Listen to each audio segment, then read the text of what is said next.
আসসালামু আলাইকুম। SSC 26 batch বা এইচএসসি 28 ব্যাচ আর কয়েকদিন পরে রেজাল্টের ভয়ে ঘুম হচ্ছে না। এই ভিডিওটা যেই ব্যাচই দেখতেছো রেজাল্টের ভয়ে ঘুম হয় না, এবং পাস ফেল কততে, আমি আদৌ পাস করব কিনা, ফেল করব কিনা, আমার জিপিএ কত আসবে, এগুলো নিয়ে নানা জায়গায় আমি জিজ্ঞেস করে যাই যে ভাই এত পাইছি, আমার রেজাল্ট কি হইতে পারে। সো এরকম কোশ্চেন আর কোনো কমেন্টে করতে হবে না। এই ভিডিওটা যদি পুরোপুরি দেখতে পারো, আমি অনলাইনে সবচেয়ে ডিটেল একদম লিটারালি উদাহরণ দিয়ে একটা স্টুডেন্ট কত কত পাইতে পারে, কিভাবে তুমি তোমার রেজাল্টটা বাসায় বসে নিজে ক্যালকুলেট করে নিজের মাথাটাকে ঠান্ডা রাখবা, এবং রেজাল্ট যদি অ্যাকচুয়ালি খারাপও হয়ে যায় সেটাকে কিভাবে হ্যান্ডেল করবা, সব কিছু এই ভিডিওতে আমি একদম তোমাকে লাইভ ক্যালকুলেশন করে দেখাবো। ঠিক আছে? সো মনোযোগ সহকারে আমাকে কিছু সময় দিবা, 5 থেকে 10 মিনিট, তোমার পুরা প্রবলেমটা আমি সলভ করে দিচ্ছি। ঠিক আছে? সো চলো আমরা শুরু করি। সো আজকের ভিডিওটা টাইটেল কি, যে how to calculate your SSC GPA. Okay, তুমি তোমার জিপিএ কিভাবে বাসায় বসে ক্যালকুলেট করবা। প্রথমে আমরা একটা টপিক নিয়ে কথা বলি, চলো আমরা একটু পাস ফেল নিয়ে আলাপ করি। সো তুমি এখানে জিপিএ চার্ট দেখতে পাচ্ছ যে 80 থেকে 100 এ প্লাস বা 5 পয়েন্ট, 70 থেকে 90 এ, 60 থেকে 69 এ মাইনাস, 50 থেকে 59 বি, 40 থেকে 49 সি, 33 থেকে 39 ডি, 33-এর নিচে হইলো ভাইয়া ফেল। অর্থাৎ পাস করতে গেলে তোমাকে 33% মার্ক পাইতে হয়। এখন এই 33%-এর ক্ষেত্রে আবার ফেলাসি আছে। 33%-এর কাহিনীটা হলো ভাইয়া যে এটাতে আমাকে এমসিকিউতে সেপারেটলি পাস করার লাগে, সিকিউতে সেপারেটলি পাস করার লাগে। এমসিকিউ এন্ড সিকিউতে আলাদা আলাদা পাস, নট একসাথে পাস, একসাথে মার্ক করে না, একসাথে 33 না। এখন এখানে আরেকটা বড় ব্যাপার, যদি একটাতে ফেল করি আমরা এমসিকিউ সিকিউ যে কোনো একটাতে, তাইলে আমার দুইটা মিলাই টোটাল আলটিমেটলি ফেল চলে আসবে। আবার আরও একটা ব্যাপার হলো, এই একটা ফেল হলো ওয়ান পেপারে যদি আমরা ফেল করি, সাপোজ তুমি বাংলার তো দুইটা পেপার মিলায়, সো সেকেন্ড পেপারে ফেল আসছে মানে টোটালটাই fail. So one paper fail equals to হলো বোথ ফেল। ওকে, ওয়ান এমসিকিউ সিকিউ বুঝলাম, ওয়ান পেপারের ব্যাপারটা বুঝলাম। ওকে, এখন আসো আমরা চলো একটু ক্যালকুলেট করি সাবজেক্ট ওয়াইজ যে আমাদের ফেইলের কাহিনীটা কি। তার আগে আরেকটা আসার কথা বলি, যাদের ফোর্থ সাবজেক্ট, ধরো উচ্চতর গণিত তোমার ফোর্থ সাবজেক্ট, জীববিজ্ঞান ফোর্থ সাবজেক্ট, বা কৃষি শিক্ষা ফোর্থ সাবজেক্ট, ফোর্থ সাবজেক্টে ফেল মানে কিছুই না। Fourth subject fail is nothing, এটা তোমার মূল রেজাল্টে কোনো প্রভাব ফেলবে না।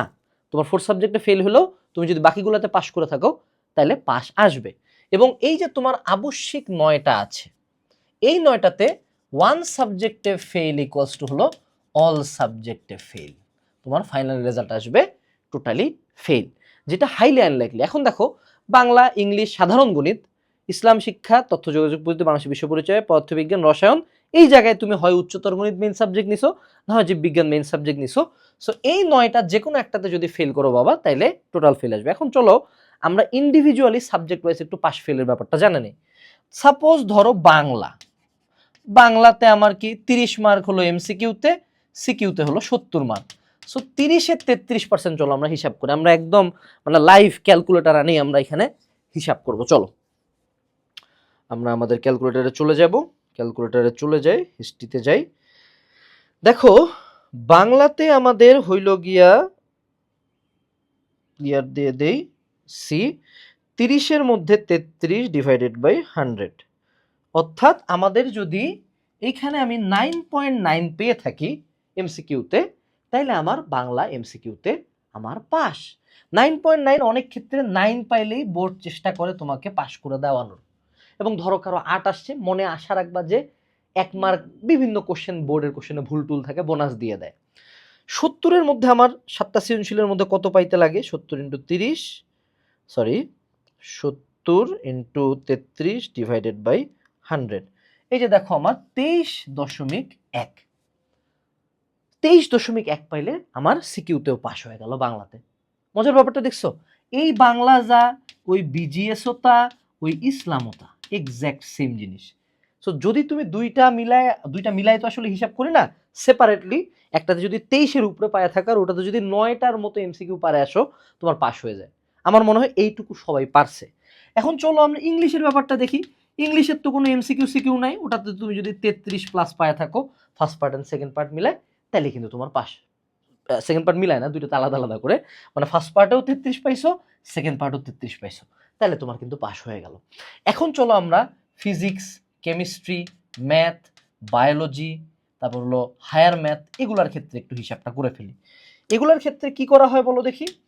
এগুলার ক্ষেত্রে আমাদের সিকিউ হলো 50 মার্কের, এমসিকিউ হলো 25 মার্কের, আর 25 মার্কের প্র্যাকটিক্যাল। এখন প্র্যাকটিক্যাল নিয়ে একটা বাস্তবতা বলি। প্র্যাকটিক্যালের বাস্তবতা হলো বাবা, তুমি যদি প্র্যাকটিক্যাল অ্যাটেন্ড করে থাকো, মানে জাস্ট সত্য হলো attended, majority of the time তোমাকে 20 থেকে 25 দিবে। তো প্র্যাকটিক্যালের পাস নিয়ে ইনশাল্লাহ কোনো চিন্তা করতে হবে না। তুমি যদি সেন্টারে উপস্থিত হয়ে থাকো প্র্যাকটিক্যালের দিন, তোমার পাস ইনশাল্লাহ হয়ে গেছে। এই জায়গায় কি ইস্যু হবে, 50-এর মধ্যে চলো আমরা 50 ইন্টু 33, 50 ইন্টু 33 ডিভাইডেড বাই 100, 16.5 পাওয়ার লাগে। এমসিকিউতে 25-এর মধ্যে পাওয়ার লাগে হলো 25 ইন্টু 33 ডিভাইডেড বাই 100, 8.25। সো এইটাতে যদি আমরা 16-র উপরে পায়ে থাকি এবং ওখানে মোটামুটি 8টা এমসিকিউ যদি রাইট করে আসি, আমার বোর্ড আমাকে majority of the time pass করায় দিবে। সো যদি আমার এই সিনারিওগুলো চিন্তা করি, তোমার জন্য যে ভয়টা তুমি পাচ্ছ যে তুমি ফেল করবা, 99% কেসে ইউ ওন্ট ফেল। সো এটা নিয়ে চিন্তাই করিও না, ইনশাল্লাহ চিন্তাই করিও না। আর যদি ফেল করো কোনো সমস্যা নেই, তোমাকে লাল সালাম, পরের বার পরীক্ষা দিবা। এখন আসো যে আমরা চলো একটু জিপিএ হিসাব করা শিখি। হ্যাঁ, জিপিএ ক্যালকুলেট করি। এই নিয়ে তোমরা প্রতিবার কমেন্ট সেকশনে যা কান্দাকাটি করো, ভাইয়া আমি এত পাবো অত পাবো। সো প্রথমে আগে একটু তাকায় দেখো যে জিপিএ এর কিন্তু এখানে রেঞ্জ দেওয়া আছে, অর্থাৎ you don't have to get যে আমার 80 পাচ্ছি বা 85 পাচ্ছি, এক্স্যাক্ট নাম্বার তো প্রেডিক্ট করা যায় না। হইতে পারে তুমি মিলায় পায়ে গেছো, সাপোজ তুমি 62 মিলাই আসছে, তোমার দুইটা মিলায় ভাই আমার 62-র মতো নাম্বার আসতে পারে। তুমি এখানে for the benefit of doubt +-3 ধরে নিবা। এই মোটামুটি মার্জিন অফ এররটা এরকমই থাকে, +-3 মার্ক, 5 মার্কও হইতে পারে, বাট আমরা 3 ধরে নিব। সো এই স্টুডেন্টটা আমরা সবসময় হায়ার লিমিটটা ধরবো। হায়ার লিমিট কি, যে হ্যাঁ আমার মনে হয় 65-র আশপাশের মার্ক আসবে যে কোনো সাবজেক্টে। সো 65টা কোন রেঞ্জে পড়তেছে, এ মাইনাস রেঞ্জে পাচ্ছে, অর্থাৎ আমার ওই সাবজেক্টটাতে 3.5 আসার সম্ভাবনা অনেক বেশি। কিন্তু এটা শুধুমাত্র মহান আল্লাহ তাআলা জানেন যে তোমার কি আসবে। সো তুমি এই 3.5 ধরেই ক্যালকুলেশনটা করবে, যাতে তোমার মনে অ্যাটলিস্ট একটা শান্তি থাকে। সো আমরা এখন একটা মোটামুটি মিড ক্যালিবার একটা স্টুডেন্ট, একটা ধরো মিডিয়াম ক্যালিবার একটা স্টুডেন্টের রেজাল্ট দেখবো, একদম লো ক্যালিবার একটা স্টুডেন্টের রেজাল্ট দেখবো, আর একটা টপ ক্যালিবার স্টুডেন্টের রেজাল্ট দেখবো। ঠিক আছে, যে 3 ক্ষেত্রে আসলে জিপিএটা কেমনে আমরা হিসাব করব।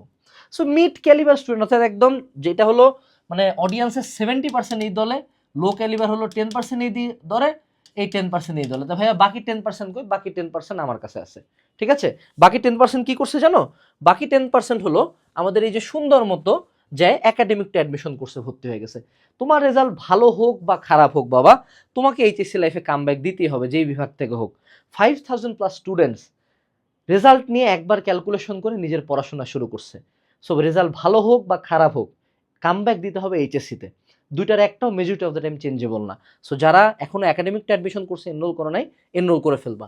আর পুরা এইচএসসি লাইফে কিন্তু তোমাকে পড়াশোনা করতে হবে, গাইডলাইন লাগবে, ফ্রি ক্লাস লাগবে, অনলাইনের বেস্ট গাইডলাইন, বেস্ট ক্লাসেস তুমি পাবো আমাদের হালকেনস্টাইন এইচএসসি চ্যানেলে। এতদিন ছিল স্কুল চ্যানেলে, এই এইচএসসি চ্যানেলটাতে সুন্দর মতো এখানে ক্লিক করে সাবস্ক্রাইব দিয়ে দিবা।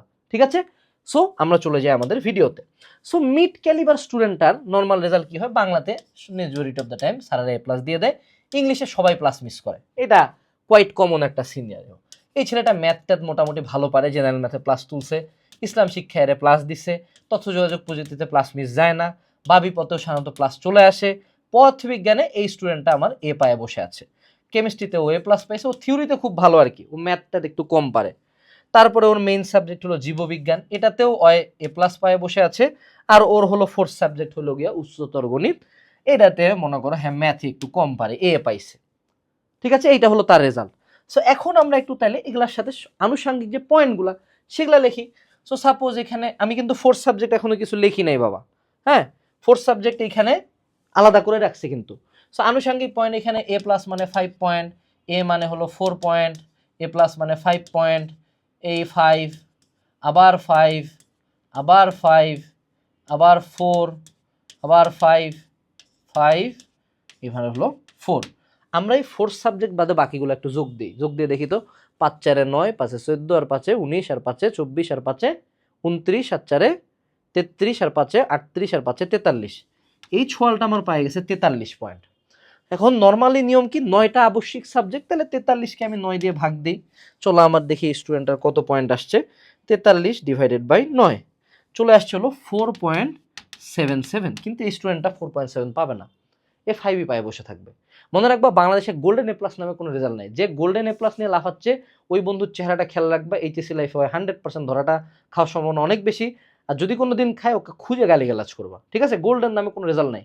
5 পয়েন্ট ইজ দ্য পিনাকল, মানে বেস্ট রেজাল্ট ইজ 5 পয়েন্ট। ওকে, এখন আসো 4.777 পাইছে সে, এটাই তো হওয়ার কথা। কিন্তু দেখো আমার এই সোনার ছেলের একটা কিন্তু ফোর্থ সাবজেক্ট আছে। এই ফোর্থ সাবজেক্টটাকে আমি বলি বাবা emergency fund. What is emergency fund? উদাহরণস্বরূপ বুঝাই বলি। সাপোজ তুমি তোমার বাপের সাথে এসএসসির পরে ভালো রেজাল্ট করে আইফোন কিনতে গেছো। তোমার বাপে কইছে যে বাবা আমি তোরে 40,000 টাকা দিব, কিন্তু দোকানে যাই শোনা আইফোনের দাম 45,000 টাকা। সো তোমার কাছে কিন্তু জমানো 10,000 টাকা ছিল। সো তুমি কি আব্বুকে 10,000 দিবা? না, তুমি বলবো যে ঠিক আছে আব্বু আমি 5,000 টাকা অ্যাড করে দিচ্ছি। সো ওই 5,000 টাকা অ্যাড করে তুমি তোমার সুন্দর মতো আইফোনটা কিনে ফেলছো। সো এই যে আমার ফোর্থ সাবজেক্টটা, এটা হলো আমার ইমার্জেন্সি ফান্ড। যখনই কোনো জায়গায় কমতি থাকবে ওই জায়গায় দৌড়ায় যায় অ্যাড হওয়ার চেষ্টা করবে। এখন এখানে একটা ব্যাপার আছে, ইমার্জেন্সি ফান্ডে সরকার যে কোনো সময় 2 পয়েন্ট কাইটা রাখবে, কাটবে যে কোনো পয়েন্টে। অর্থাৎ তুমি এই জায়গায় যে 2 এর উপরে, এই যে দেখো সি গ্রেডের উপরে যা পাবা ওইটুকু সে ব্যাকআপ দিতে পারবে। অর্থাৎ যদি তোমার ফোর্থ সাবজেক্টে তুমি 2 পয়েন্ট পেয়ে থাকো সাপোজ, তাহলে 2 কাটা দিয়ে তোমার ইমার্জেন্সি ফান্ডে কত টাকা আছে? 0 টাকা। ধরো তুমি 4 পাইছো, নর্মালি ফোর্থ সাবজেক্টে 4 থাকেই সবার প্রায়, তো তোমার ফান্ডে কত টাকা আছে? 2 টাকা। সো ও কি করবে, এই যে 43 পয়েন্ট হিসাব করার পরে ওই যে ইমার্জেন্সি ফান্ড থেকে আমার 2 আসে যুক্ত হবে। এখন কত হয়ে গেছে তার টোটাল পয়েন্ট? 45 divided by 9। দেখো 45 ডিভাইডেড বাই 9, এই যে চলে আসছে আমার স্টুডেন্টটা 5 পয়েন্ট পাই গেল। ঠিক আছে? আরো ইজিলি চিন্তা করতে পারো যে ভাইয়া 4.777 আমার হাতে 2 টাকা আছে, সেই 2 টাকা আসে এখানে যুক্ত হয়ে যাবে। কিন্তু যুক্ত হয়ে তো 6.77 রেজাল্ট হইতে পারে না, max result is 5। So max 5 point এসে পাবে। এইভাবেও চিন্তা করতে পারো। চলো আমরা দ্বিতীয় হলো লো একদম মানে খারাপ একটা স্টুডেন্টের কাছে চলে যাই। বাংলায় এ টানে টুনি এ প্লাস পাইছে, ইংলিশে সে এ পায়ে বসে আছে, ম্যাথে সে খুব খারাপ, ম্যাথটাও সে এ পাইছে। হ্যাঁ, ধর্মতে সে মোটামুটি এ প্লাস উঠছে, মানে প্রচুর বানায় টানা লেগছে, তথ্য যোগাযোগ প্রযুক্তিতে এ প্লাস পাইছে, বিশ্ব পরিচয়ে এ প্লাস ধরা যায়, পদার্থবিজ্ঞানে আসে আমার চান্দুর ছেলে খুব খারাপ করে ফেলছে, ও এখানে বি পায়ে বসে আছে। তারপরে হইলো গিয়ে আমার কেমিস্ট্রিতে ও এ পাইছে, তারপরে ও মেইন সাবজেক্ট নিয়েছিল বায়োলজি, এটাতে টানে টুনে তার এ আসছে। আর তার ফোর্থ সাবজেক্ট ছিল হলো গিয়া আমাদের উচ্চতর গণিত, এইটাতে সে টানে টুনে মনে করো কোনো মতন এ মাইনাস পায়ে বসে আছে। সো চলো আমরা একটা লো ক্যালিবার একদম মানে কোনো মতন ভাইয়া টিটিপি পাবলিকের রেজাল্টটা একটু হিসাব করি। চলো, এইখানে 5 পাইছে, 4 4 5 5 5, বি মানে কত দেখো দেখি 3, এ মানে কত দেখি 4 4, এ মাইনাস মানে কত বলো দেখি 3.5, তাই না? সো চলো আমরা যোগ দেই। 5 4 9, 9 4 13, 13 5 18, আর 5 23, 5 28, আর 3 31, আর 4 35, আর 4 39, আর 3.5, তার মানে 42.5 আসছে স্টুডেন্টের, 42.5। এখন এই যে দেখো আমরা লাস্টে একটা 3.5 যোগ দিছি, এটা কি যোগ দেওয়া যাবে? না, এটা তো আমার ফোর্থ সাবজেক্ট। তাহলে আমার এখানে স্টুডেন্টের রেজাল্ট কত? 39.39, ঠিক আছে? 39 পর্যন্ত আসছে। সো আমি এখানে 9 দিয়ে ভাগ দিব, কত আসে আমার? 39 ডিভাইডেড বাই 9। স্টুডেন্টের আসার কথা ছিল 4.333। এখন এখানে আমাদের ইস্যু কোন জায়গায়? ইস্যু হইলো যে আমার তো ব্যাকগ্রাউন্ডে 3.5 আছে, 3.5 আছে, তাহলে এখান থেকে আমি 2 মাইনাস দিব, -2 দিলে আমার ইমার্জেন্সি ফান্ডে কত আছে? 1.5।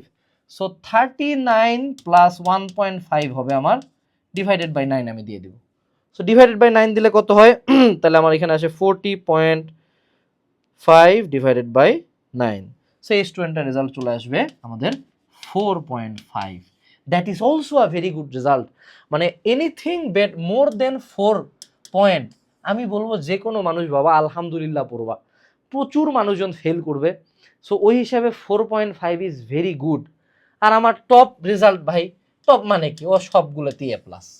সো হে হালার পোলায় হলো যে ওই যে পাশের বাসার আন্টির ছেলে, গোল্ডেন। তো সবগুলাতে যোগ দিয়ে কি হয়, 5 নং 45 ডিভাইডেড বাই 9, হ্যাঁ পাইছে আমাকে 5 পয়েন্ট। হ্যাঁ 4 সাবজেক্টের পয়েন্টটা কাজেও লাগে নাই। তো এই তো রেজাল্ট বের করে শিখে গেছি আমরা। তো এখন তুমি সুন্দর মতো বাসায় বসে নিজের রেজাল্ট ক্যালকুলেট করবা।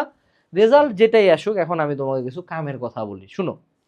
তোমার রেজাল্ট যদি 4 থেকে 5 এর মধ্যে আসে এবং তারপরে যদি তুমি মরা কান্না করো বাবা, তাহলে that's is up to you, তুমি কানতে পারো, কোনো সমস্যা নাই। কিন্তু 4 to 5 ইজ ভেরি গুড। দ্বিতীয় যে ব্যাপারটা, যারা টোটাল নাম্বার নিয়ে কান্দাকাটি করতেছো, প্লিজ আল্লাহর দোহাই লাগে, unless you are going for a very top college, যদিও এইচএসসি লাইফে কলেজ ম্যাটারই করে না, ওই কেস বাদে খুদেই কান্দাকাটি করিও না। আর তোমার বন্ধুদের মধ্যে যে গোল্ডেন না পাওয়ার কারণে কান্দাকাটি করবে, তাকে খুঁজে সুন্দর মতো খুঁজে একটা এরকম করে দিবা, এই দুষ্টু, এরকম করে একটা মাইর দিবা, ঠিক আছে? কারণ গোল্ডেন বলতে কিছুই এক্সিস্ট করে না, গোল্ডেন কোনো কাগজে কলমে কোথাও লেখা থাকে না, ঠিক আছে? এই হলো আমাদের রেজাল্ট। এখন সামারিটা কি? সামারিটা হলো বাবা, তোমার রেজাল্ট যেটাই হোক না কেন, রেজাল্ট তুমি যাই পাও না কেন, তোমাকে এইচএসসির পড়া শুরু করতে হবে। তোমাকে এইচএসসির পড়া শুরু করতে হবে, কারণ অসংখ্য স্টুডেন্ট আছে যারা জিপিএ 5 পায় এইচএসসিতে পাসও করতে পারবে না ইয়ার ফাইনালে, অসংখ্য স্টুডেন্ট আছে কোথাও চান্স পাবে না, আবার অসংখ্য স্টুডেন্ট আছে 4 পয়েন্ট 3 পয়েন্ট নিয়ে ঢাবি, বুয়েট, মেডিকেল, পাবলিক এগুলা ফাটাই দিয়ে আসবে। সো যারা এখনো এইচএসসির পড়া শুরু করতে চাও না, আমাদের একাডেমিকটা অ্যাডমিশন করছে, এভরি সিঙ্গেল আইটেম, অর্থাৎ তোমার বুক লিস্ট থেকে শুরু করে দাগানো বই, ডাউট সলভিং এআই থেকে শুরু করে একাডেমিক ক্লাস, রিভিশন ক্লাস, প্রত্যেকটা সাবজেক্টের exam, every single thing, even আমাদের অ্যাপের মধ্যে বসে তুমি ক্লাস ডাউনলোড করে ক্লাস করতে পারবা। এত সব কিছু অন্য কোনো প্ল্যাটফর্মে, এবং এগুলো সব কিছু তুমি পাচ্ছ একটা পেমেন্টে, কুপন দিলে আরও 40% ডিসকাউন্ট। সো তুমি যদি এই ভিডিও দেখার পরে এখনো এনরোল না করে থাকো, তাহলে আসলে তুমি কোথায় পড়বা আমি জানি না। So best of luck to you, tata.